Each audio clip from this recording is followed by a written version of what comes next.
Tonight, you are going to sit in a chair and feel like something is wrong. You won't know what. You'll scroll, shift, sigh, and check your phone again. And it will feel like restlessness. But what if it isn't restlessness at all? What if it is your body sending a signal that was never meant for this world? What if the ache you feel on an idle Tuesday is proof that you were built for a life that no longer exists? Here's the truth. You are not a modern creature.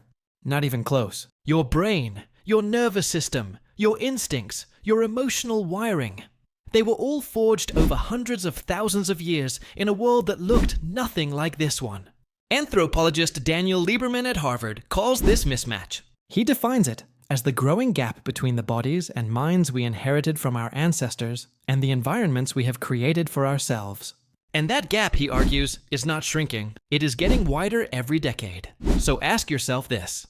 What would your life actually look like if the clock had stopped at the right moment? If you had been born 10,000 years ago, at the very edge of the agricultural revolution, just before the world changed everything? Picture the scene. Not the primitive suffering that movies sell you. Not grunting and starving in a cave. The evidence paints a different picture entirely. Anthropologist James Woodburn spent decades studying the Hadza people of Tanzania, one of the last remaining hunter-gatherer societies on Earth. He found something that should stop you cold. These people worked, on average, 3 to 5 hours a day to meet all of their survival needs. 3 to 5 hours. Then they rested. They talked. They played. They slept when the sun went down and woke when it came up, governed entirely by light. Your ancient self would have known every person in your group by name. 20 to 50 people. That was the typical band size. According to Robin Dunbar, the British anthropologist famous for his research on human social cognition. You would have eaten with them, hunted with them, grieved with them, celebrated with them. Every relationship in your life would have been tactile, reciprocal, and immediate. No message waiting for a response. No profile, no performance. Just people you knew entirely, and who knew you entirely. Your body would have been extraordinary by today's standards. Not because ancient life made you stronger on purpose, but because survival required you to move constantly, in varied ways, across varied terrain, carrying things, climbing things, crouching, sprinting, walking long distances with load. Lieberman's research shows that the Hadza still walk between 9 and 15 kilometers every day, just as part of ordinary life. Your ancient ancestors likely walked further, and the result would have been a cardiovascular system, a musculoskeletal frame, and a hormonal profile that modern medicine spends billions of dollars trying to chemically recreate. Here is something even stranger. You would have been better at paying attention. Neuroscientist Adam Gazzaley at the University of California, San Francisco, has spent years documenting what he calls the attention crisis of the modern age. Our brains, he argues, evolved for a world with slow-moving threats and rare interruptions. A predator in the grass, a flash of movement at the edge of a clearing. That was the noise your nervous system was built to parse. Not 200 notifications. Not 17 open tabs.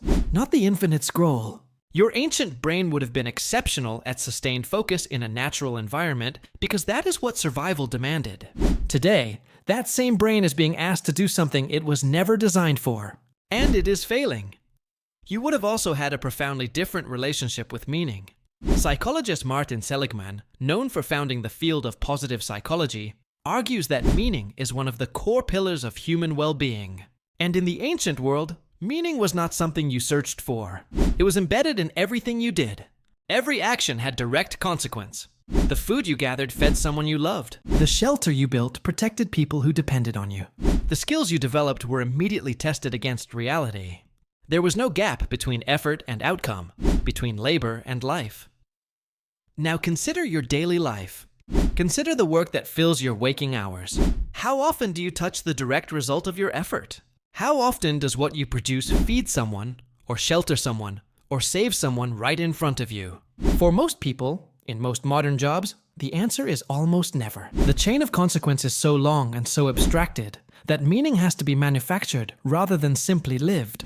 And yet, you cannot go back. You know that. The world that built you no longer exists. And even if it did, romanticizing it would be dangerous.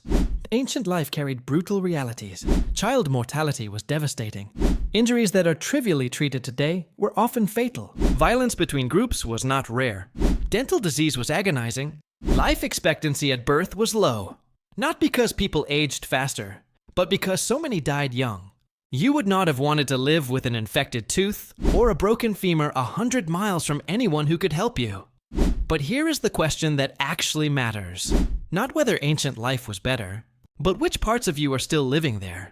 Because your cortisol response, the spike of stress hormone that floods your body when you face a threat, was calibrated for a lion at the waterhole. One acute crisis, resolved quickly, followed by rest. Instead, your cortisol is being triggered dozens of times a day by emails, deadlines, social comparisons, news cycles, financial anxiety, and unread messages. And it never fully resets. Lieberman's research links this chronic low-grade stress directly to modern epidemics of heart disease, depression, and autoimmune dysfunction.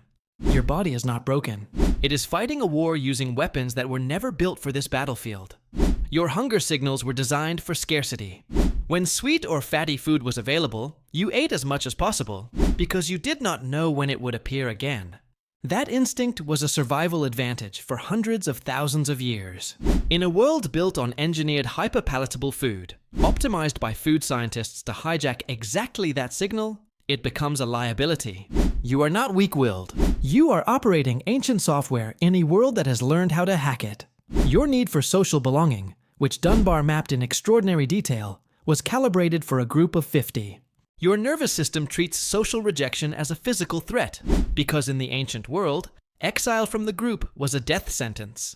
Now imagine what happens when you expose that same nervous system to public criticism from thousands of strangers, or to the performance anxiety of projecting your life to an audience you can neither see nor know. The scale is unrecognizable to the machinery inside you, so you feel off. You feel like something is missing, and you cannot name it.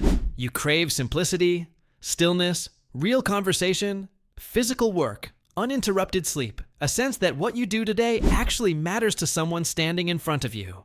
And you are told this is nostalgia, or laziness, or failure to adapt. But it is not.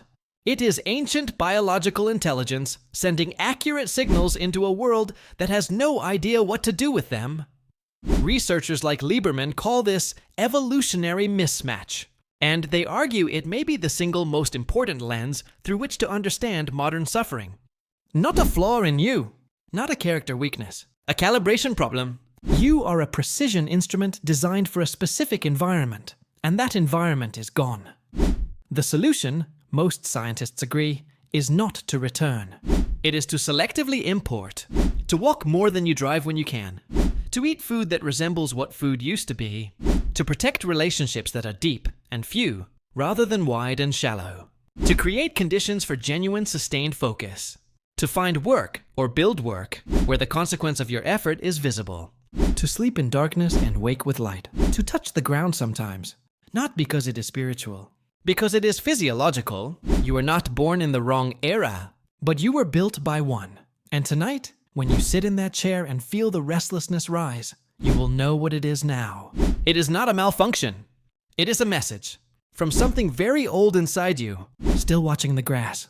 Still listening for movement at the edge of the clearing. Still waiting for a world that built you but forgot to stay.